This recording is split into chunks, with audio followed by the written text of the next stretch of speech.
Hello, it's me. It all started really simply, actually. Holiday shopping for kids, and I saw something in the toy alley that kind of spurred my interest. It was, of course, a simple 3x3 Rubik's Cube. Maybe because I was a child of the 80s, maybe because it harkened back to the very symbol of puzzle solving when growing up, and maybe because I could never really solve it as a kid, I decided I'd give it a try. So for hours and hours I puzzled over, what does R mean, what does U mean, what does prime mean, what does it mean to do an algorithm, how to do it layer by layer, just do a beginner's method, and suddenly, bang! After spending an entire evening with it, I was finally able to do something I had not been able to do all throughout my childhood, which is solve the puzzle, solve the cube. And it wasn't enough that I would just solve it. What I had to do is scramble it again and make sure that I can solve it without having to refer to any notes or anything like that, that I can actually use what was in my head to solve it. So I did it. And what a rush that was. So I did it again and again and again and figured, okay, that's all done. That's all solved. I was able to take something that I wasn't able to do deep into my childhood and was able to solve it and just be done with it. But there's something about it, something about the process of actually going through the algorithms, taking it from a scrambled form and bringing it back effortlessly and actually in a pretty reasonable amount of time.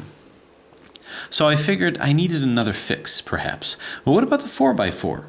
Well, back then I knew about the Rubik's Revenge, so I figured, well, how different was that to solve? And I do remember looking at that and looking at the internal components and thinking this was a totally different thing. Just because I could solve this doesn't mean I could solve a 4x4, which I eventually got over here. Then I looked at various methods and modalities and found that the way people seem to be doing it is they would reduce the centers, then reduce edges, and solve it exactly like a 3x3. So I figured, well, that's not too hard. That's something I can do. If I were to get this, maybe if I just put in the centers, put in the edges, take a more complex problem, reduce it to a simpler problem, and then solve it as that simpler problem, which is a lot like what I do pretty much on a daily basis. So I figured, okay, we'll give it a try. So I did that and ran into this process called parity, this strange and bizarre function that happens when you do that reductive process, which meant more algorithms. So I figured, okay, I'll tolerate a couple of more algorithms to see if I can solve it, and I was able to do it. So by learning about parities and learning about what that means, I was able to reduce this and do it as a 3x3, and that would have been fine. But then I figured, well, wait a minute, there's other puzzles out there. I knew of the Rubik's Cube, I knew of the Rubik's Revenge, but I didn't know that there's another one that came onto the scene after my childhood called the Rubik's Professor, and that was a 5x5. Well, could I do it the same way?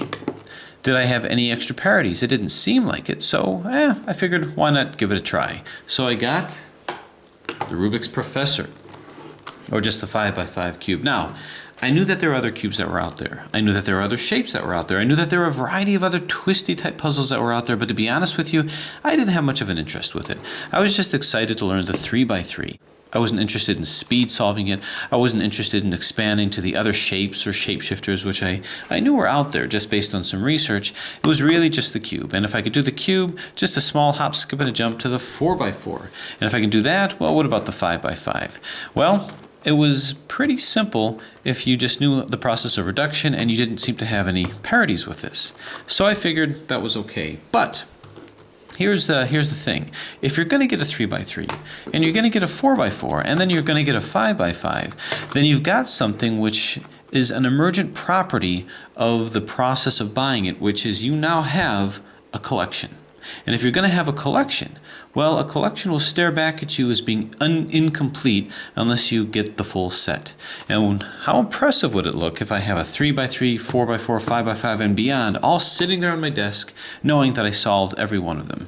So I figured, okay, why not? If there's a 5x5 looking out, I found that there's a 6x6. This went beyond Rubik's and into Verti's, into the V cube. But luckily, I found that it was solved pretty much the same way. You reduce the centers, it just took a little longer, reduced the edges, and found, interestingly, it had very similar type parities as a 4x4. 1, 2, 3, 4, so to speak. So there it was. There was the collection 3, 4, 5, 6. Fairly impressive to anyone who'd look at it. And pretty satisfying in terms of having an entire collection there. Well, if I'm going to have a collection, if that's the emergent property of the process by which I was doing, then I might as well complete it. So before going to the higher layers, let's go ahead and, I figured, get the junior Rubik's, or the 2x2. So why not 2x2? How hard could it be? Which was interesting because I found it fairly difficult at first because I couldn't solve it just like a 3x3. I had to do it more like a 4x4 with the same algorithms. I found if I could do that, then I could solve it. So now the collection was building. Now things were getting even more impressive. And I figured, okay, well, how many more cubes were there out there? What else was there? Well, I was surprised to see that there was even higher layers, like the 7x7. So in came the 7x7. Now this is not the V cube, of course, this is a Sheng Shao. Doesn't have anything there, but my original one, the first one, was of course a V cube, which was this handsome devil. Now, I thought when I saw this it was a joke. It looked like a pillow, so it probably wasn't fully functional. When I found that it was fully functional, and how fascinating it was to have something like this. So of course I had to get it and solve it, and then after solving it, these others seem so tiny in comparison. Well, of course, if you want to have a collection, you'd like them to have a very similar symmetry to it. Similar shape, similar size. The pillowed version I would put over here, but didn't quite fit in with the rest of the series. So, although a worthy part of a collection, we'll put this in as really what I was imagining, the kind of the collection of my dreams. Well, of course, as there was a 7x7, we had to get an 8x8. Now this was not around at the time that I started collecting. You can see I ended up with a white version, which was among the first. There are black versions out there, but I figured, this was good enough. Now when I first got this, I ordered the black version, ended up with a white version, complained about it, and they said, oh, send me back the white and we'll give you the black. But I had so much fun with it, I said, I'll keep this as is.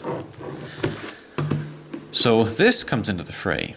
So we have the 8x8 now, and then of course had to come the 9x9. Now the first 9x9 that was out there was this kind of clunky version over here, very difficult to move, would break on me all the time, and if I moved it carefully then I can solve it, but still great fun to solve as long as I was careful with it. And I figured everything would have to be pillowed at this point, just like this. So I put it in as a worthy part of the collection, but didn't quite seem to fit. So I was overjoyed when a 9x9 that fit the collection that I wanted came out, which was this guy. Moves beautifully, nicely proportionate, and has that nice square shape with the same color scheme. So that very comfortably joined the fray. So here I was with a collection that was rapidly expanding, that would look fantastic sitting on a shelf where you can say, yep, solved it, 2, 3, 4, 5, 6, 7, 8, 9.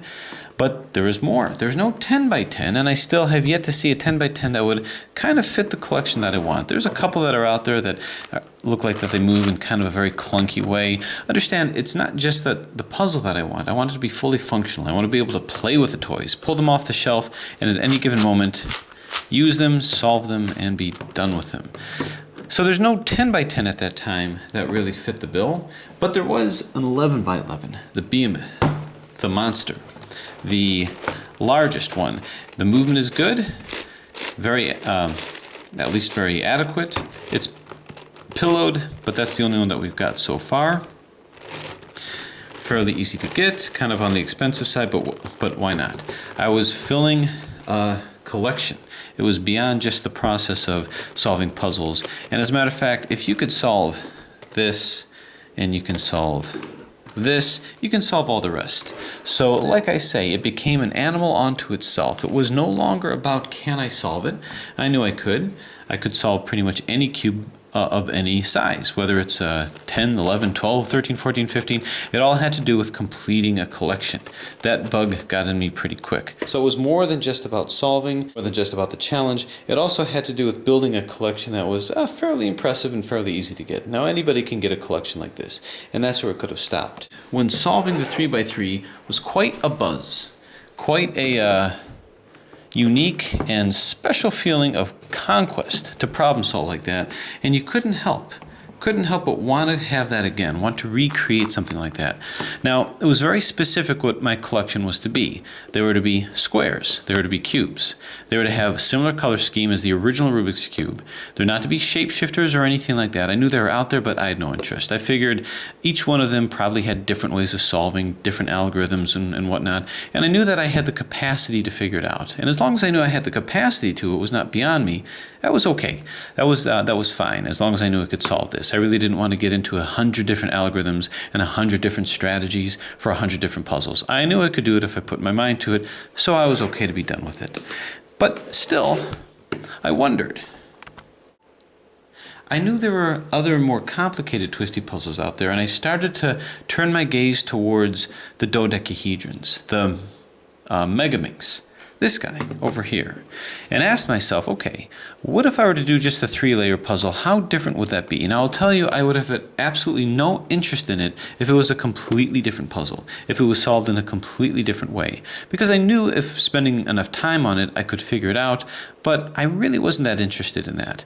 But what if this little MF8 puzzle could be figured out very similarly to the cube? And I figured I would tolerate it if the strategies were similar enough to where even if they were different, they were derivative enough of this strategy that I could still keep it in mind. I didn't want to memorize a whole new set of solutions. So I bought it and scrambled it and thought it was fascinating and fantastic. It's like Rubik's Cube on steroids, all these other different sides. And I found that really the basic structure was the same. Edge, edge, edge, edge, edge, corner, corner, corner, corner, corner, and center. Just like edge, edge, edge, edge, corner, corner, corner, corner, and center. You could solve them by algorithms that flipped edges around, permuted edges, flipped them around, same thing with corners. I figured, could we do the same thing? We just had to variate it with 5 sides at each layer as opposed to 4 sides. And the answer is, you could. So there it was. I was able to solve this as surely as I can solve that. So now I could add this to the collection, a 3x3 version over here. Well, of course, if I'm going to have a 3-layer version, I knew there were other layer versions out there, so maybe I can just solve those by reduction.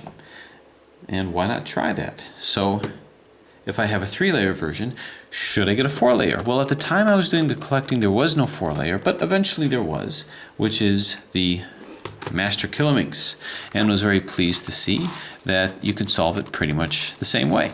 It even had its own version of parity, which was kind of fun to figure your way out.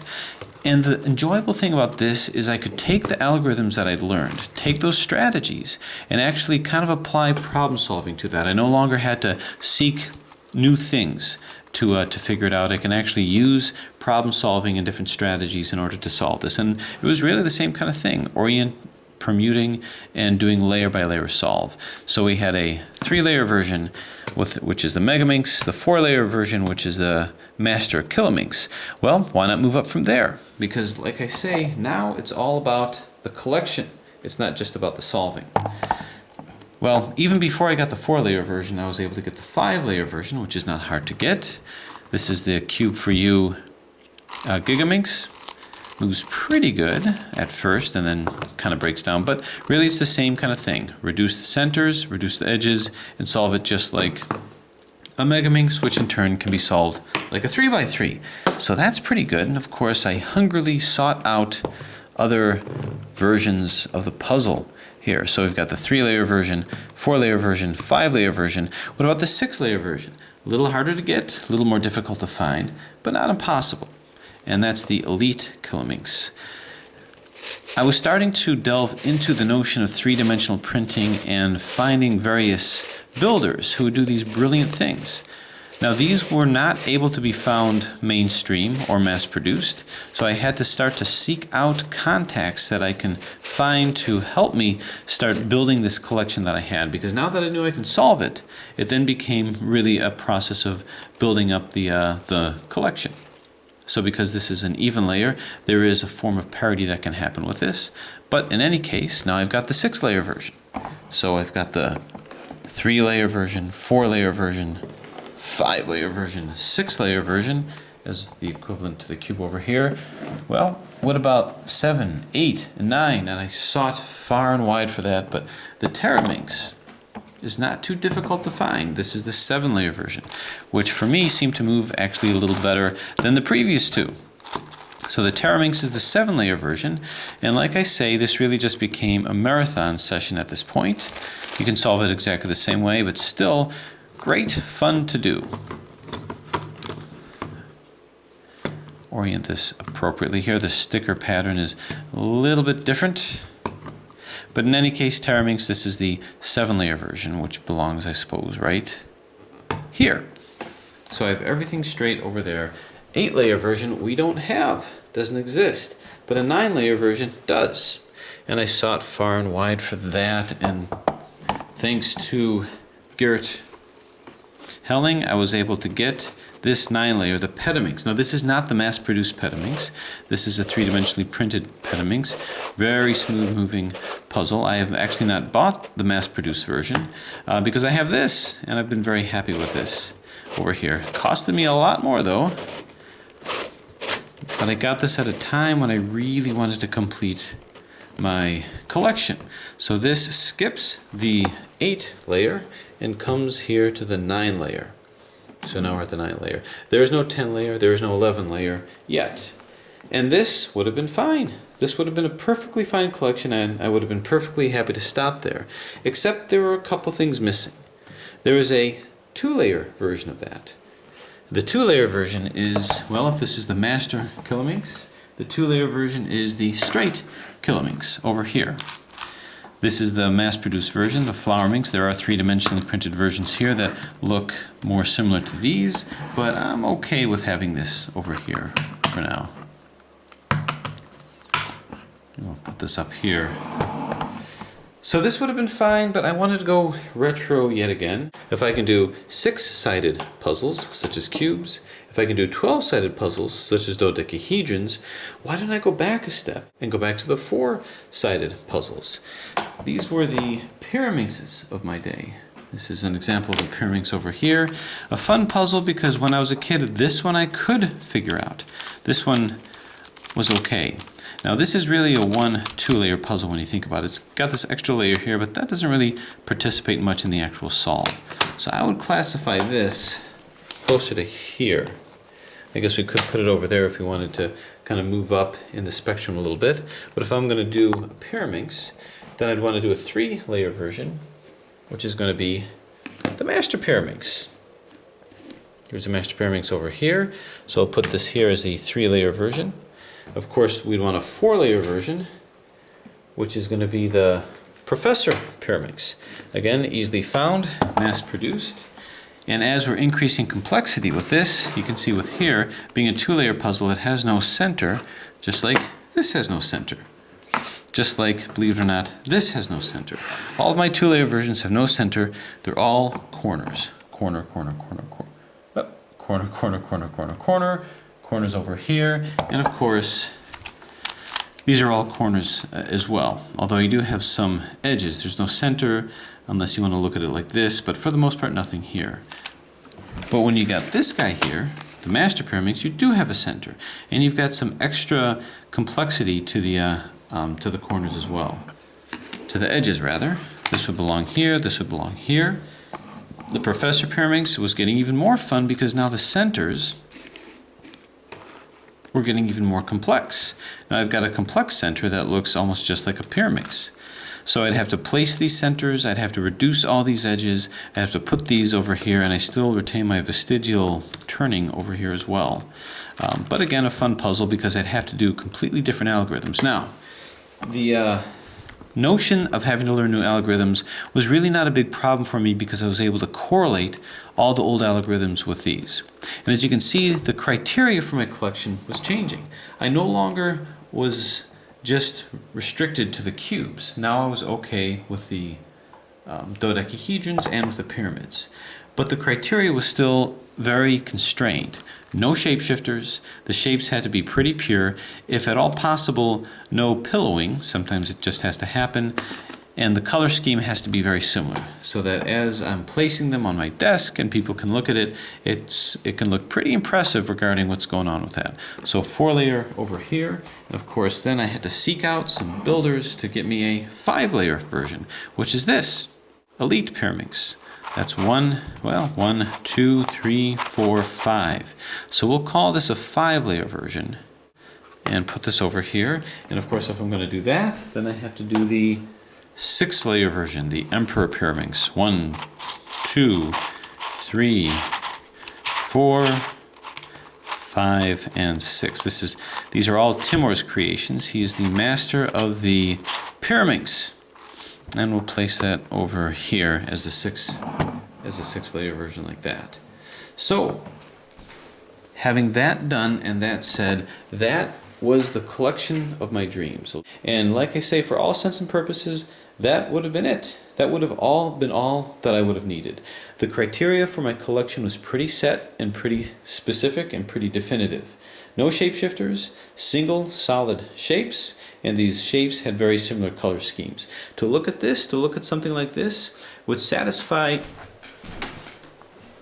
the wants of, I figured, any collection, and that would have been perfectly fine. I had my 2, 3, 4, 5, 6, 7, 8, 9, and 11. I had my 2, 3, 4, 5, 6, 7, and 9, which is all that existed, and 2, 3, 4, 5, and 6, and that should have been it. I have my odds and ends here, my pillowed version, which I can, I suppose, place over here for the 7 and for the 9.